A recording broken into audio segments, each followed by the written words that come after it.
Another summer transfer window has come and gone. We tried to sell, but nobody was buying, so Mo Farsi is going to be seeing out the end of his contract wearing a Vancouver FC Eagles kit. But we have some new guys for the squad. We are reloaded and set to go. Our 6-match run into the playoffs starts today. And hello again, everybody. I'm Mr. Cellophane. This is episode number 26 of The American Dream. Thank you so very much for joining me, and thank you for all of your support.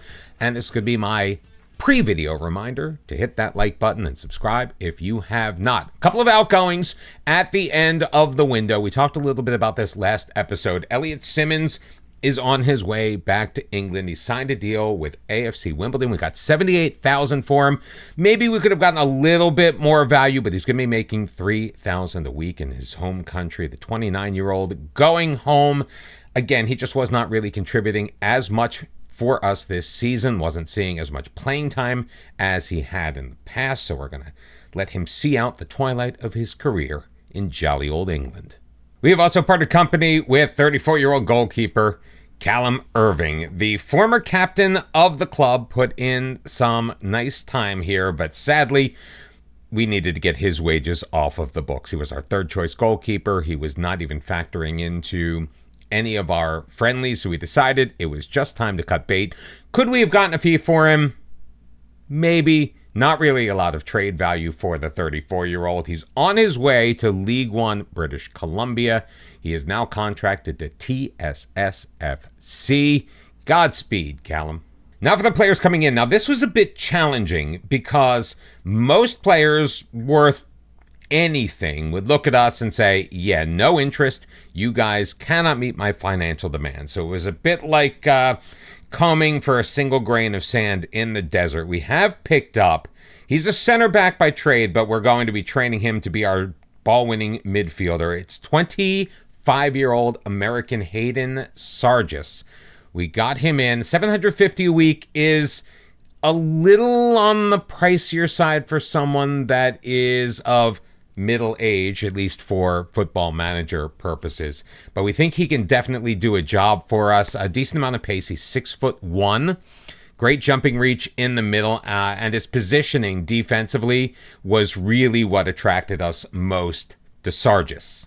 And as I alluded to in the introduction, Mo Farsi is still with the team, but will not be with us by the time the season rolls over into next year and the time we go into the CONCACAF Champions Cup, because, yeah, I'm pretty sure we're going to qualify for that. And Jaden Jones-Riley is just here for the remainder of the season on loan. I think his price tag to come in on a permanent deal is going to be a little bit high. So we dipped into the foreign market and picked ourselves up a nice, juicy 22-year-old in Juan David Pertuz.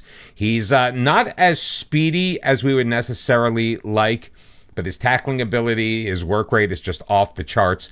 We think he brings a little bit more to the table than Mo Farsi does. On the defensive end, his crossing and dribbling are still pretty good. Decent first touch as well. I think he's going to be a nice addition. We're going to try to rotate him in these final 6 matches of the year, see how he does, and see what we've got for the future. Sadly, this means we were left with an odd man out, and that is 26-year-old American Ryan Beecher, who we picked up in the draft 2 years ago. Even though he has done a very nice job for us, 3 goals in 7 sub-appearances, we can only have 7 foreign players registered to our team at any one time, and Pertuz and Sargis, well, they made 8. So Ryan Beecher kind of left out for now. We'll see what happens in the offseason. We tried to loan him out at the last minute, but found no takers. So sadly, sorry, Ryan. And now Mo Farsi no longer wants to leave the club. Nobody wanted to buy him. He didn't. He really misjudged his market. Maybe we could re-sign. I mean, I generally liked him. Maybe we can sell Pertuz for value down the road. We did get him on a free. We got actually everybody on a free. I don't know. Yeah, he's still not interested in renewing his contract. Never mind. And oh yeah, almost forgot, we snagged our Continental B license. Our reputation is up. Our ability on the sidelines is up. We are a more effective coach. Naturally, we've asked for another. I mean, after all that time we wasted at Vorvarts, seemed only fair. George Marks is going to get the start in goal. Semi El Anabi coming back from a knock. He is still recovering, so we're going to give him the night off. Paris G, who is back in on loan, is going to get the start as our left center back. He'll be paired with Noah Abotna and James Geffrard. Juan Castillo is going to get the start on the left-hand side. Pertuz is going to make his regular season debut on the right in place of Mo Farsi. Jones Riley will remain on the bench, don't worry. Hayden Surgis is going to be in the midfield with Isaiah Johnston. He has not really taken to the training. He has not really expressed a lot of interest in being in this position, but we're going to just keep plugging away. We are going to make this work. Noah Verhoeven will be at the 10, and our dual strikers are Yehan Ryazantsev and Alain Didier. Hoping there isn't too much rust on the team coming in off of the summer break, we entered on a 5-match winning streak. Actually, maybe even more than that. I'm just looking at our form. I haven't... My brain doesn't remember from one day to the next. Forge FC, meanwhile, has been on a slide. At one point, they were within 3 points. Our lead has been extended to 13. A win today will put us 16 points clear of Forge FC in second with only 5 matches left to go, which means we are guaranteed the number 1 seed in the playoffs, and hopefully that means a home playoff game, most likely against Forge FC in the semifinals. The semifinal or the playoff semifinal? I think it's just the semifinal of the North Star Cup. Alain Didier feeding Ryazantsev. He's got one man to beat, pushes it past. I mean, they're getting their guys back, and Ryazantsev, not a great right-footed attempt, as that is going to be blasted over everything and out into the stands. But getting the first shot on goal, I'll take it. Antonoglu to throw it in. Hancock's back for him. Jose Apor. Campbell taken down by... Oh, my God. Who was that? That was James Geffrard. And Forge FC is probably going to go ahead 1-0 on their first shot of the game. Oh, Marks got eaten alive. He guessed correctly. Chaunier went straight up the middle, but Marks kind of caught leaning back, deflects it right into the top netting of the goal. Yeah. Not really draping himself in glory on that one, to be perfectly honest with you. I thought that with Marks being in the right position, he would have made a play. What is going on? That is the second example of poor positioning by George Marks in this match. We literally just signed him to a new extension, which will take him through the end of the 2029 season. Dunn scores his first goal. I don't understand what I'm looking at. Team needed a good berating. Let's see if it works. Chaunier on the corner. That's going to be headed away. Ferguson, though, will track it down. It's very frustrating to me, and this is something that I've noticed and haven't really given a lot of thought about, but it seems to be that recovery of the defense on a set piece just absolutely takes forever. You go to clear the ball, and instead of everybody rushing forward, it's kind of like, all right, let me get kind of in my position first. Now I'll go for it. Ryazantsev in the middle. Didier can't get his head on that.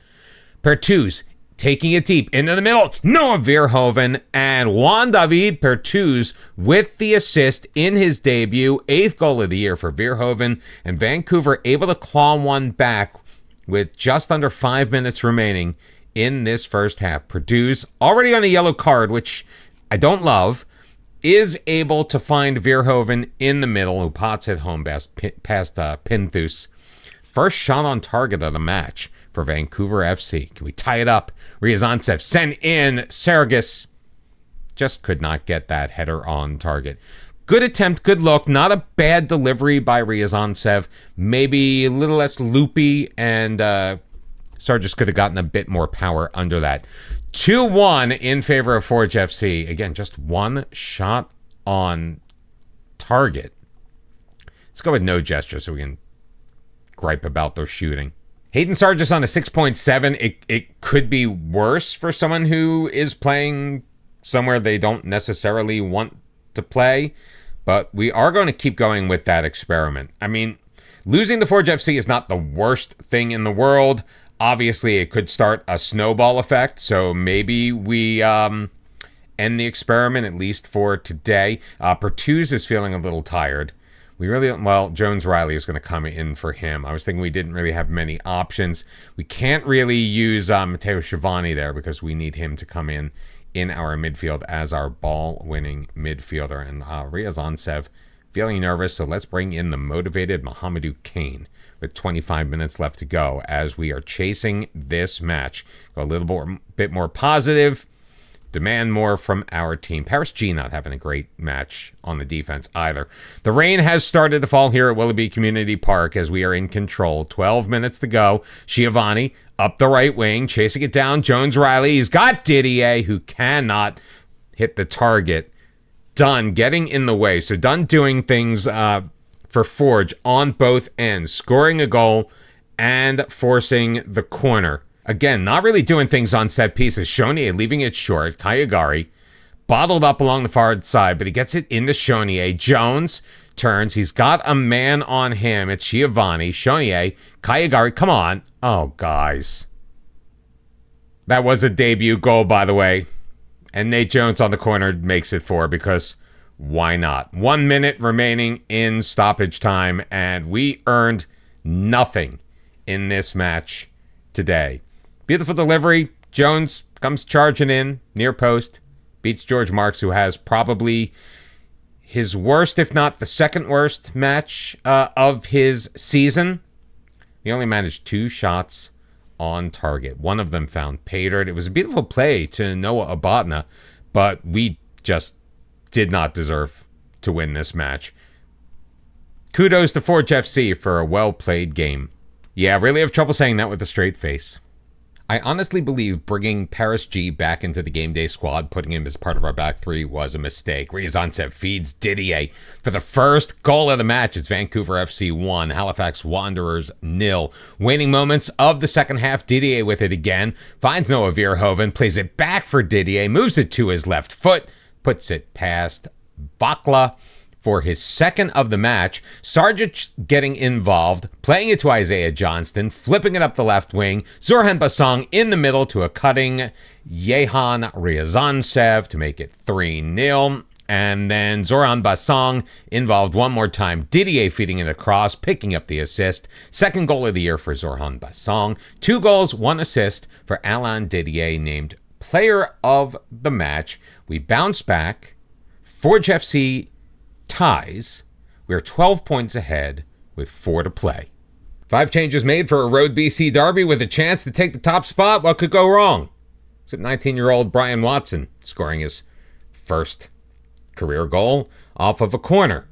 Bishotti feeding Salouf into the middle, finding a cutting Jay Mayen. 2-0. And Salouf getting in on it again. I mean, the ball cleared kind of. Bishotti, Salouf beats Marks. 3-0 Pacific FC. And a couple of chances laid on, but we couldn't even come close to hitting the target. Just managing 2 shots on the actual goal of the 9 we managed to rattle off. Luckily for us, Forge FC drew Halifax Wanderers.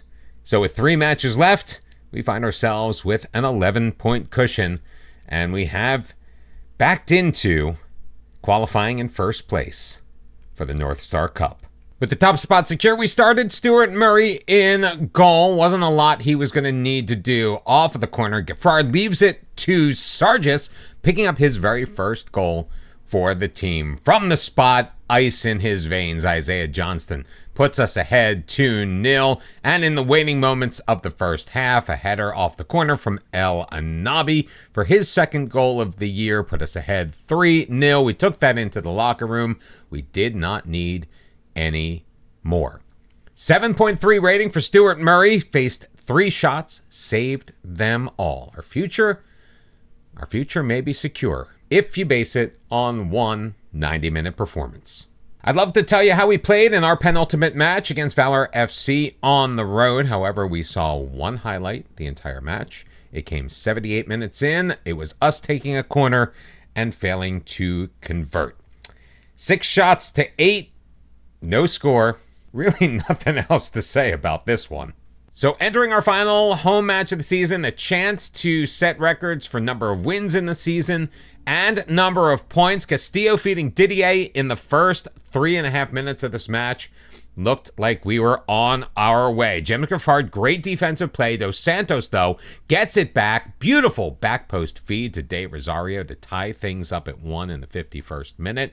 About 5-6 minutes left to go. Best song is like anything you can do, I can do better. Finds Alain Didier back post. His second goal of the match. We are up 2-1. We thought we had secured it, but 4 minutes into stoppage time, Mo Babouli able to tuck one past George Marks inside that far post. We end with a 2-2 draw. We end on 17 wins, which ties the record. We end on 57 points, which ties the record. That all said, though, we had a very nice season. Alain Didier, his 11 goals, good for second in the league. He joined Isaiah Johnston in the top 3 for average rating for the year. Zoran Bassong, second on the assist list with 5. Johnston with 5 Man of the Match awards. George Marks kept 14 clean sheets, 3 more than anybody else in the league. So very good. Playoffs coming up. Now, I love how they don't show you who is qualified. Obviously, a couple of teams still left to play, but also, who knows, maybe one or more failed to hit 2,000 U21 minutes. Maybe Forge FC is one of them. We could only dare to dream. But you would think they would be a little bit more responsible knowing they have a chance at a back-to-back championship. We have at least 2 playoff games remaining on our schedule. We know we're taking on Forge FC. 2 wins away from our first Canadian League championship. I hope you're here for that tomorrow. If you liked this video, make sure you hit that thumbs up down below. Subscribe to the channel if you have not. If you're brand new, welcome in. And if you've made it this far, let me know in the comments what your favorite flavor of ice cream is. Yeah, I think I'm going to try that. A little test for those to see who gets to the end and if they actually listen. So I'll never really know. Playoffs tomorrow. See you then. Bye-bye.